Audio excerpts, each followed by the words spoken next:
It all began on a stormy night at the old Holloway estate, where I reluctantly agreed to spend the weekend with a group of friends. The locals whispered tales about the house, claiming it was cursed after an unspeakable tragedy 100 years ago.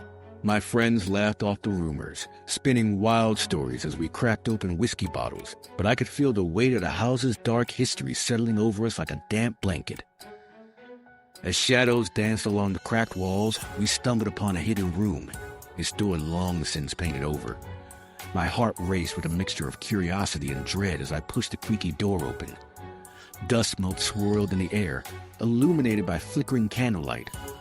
Inside, I found a circle of faded sigils drawn in red chalk, surrounding a tarnished mirror that seemed to hum with energy. When I looked into the glass, I saw not just my reflection, but shadows flitting behind me, figures I couldn't quite define. Panic gripped my chest. I turned, but the room remained empty, devoid of life.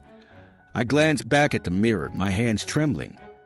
The shadows were closer now, and I could hear muffled whispers, a cacophony of voices that clawed at my sanity. "Help us," one voice rasped. My breath quickened as the air grew colder. I wanted to look away, but I couldn't. The mirror wasn't just a reflection, it was a gateway, a harbinger of something lurking on the other side. I felt a pull, an insistent yearning to step through, to mingle with the lost souls trapped within.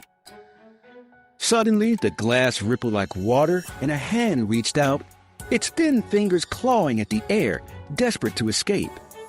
My friends looked at me, their faces pale in the flickering candlelight, but all I could see was that hand, the longing in its grasp. I stumbled backward, heart racing, and in that moment of fear, I whispered a prayer to whatever deities might listen. The whispers grew louder, more frantic. "Let us out," they pleaded, and I couldn't tell if they were begging for salvation or revenge.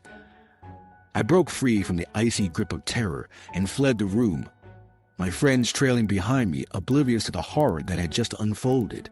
As we locked the door behind us, I felt the cold creep down my spine, an unshakable sense that the shadows were no longer confined to the mirror.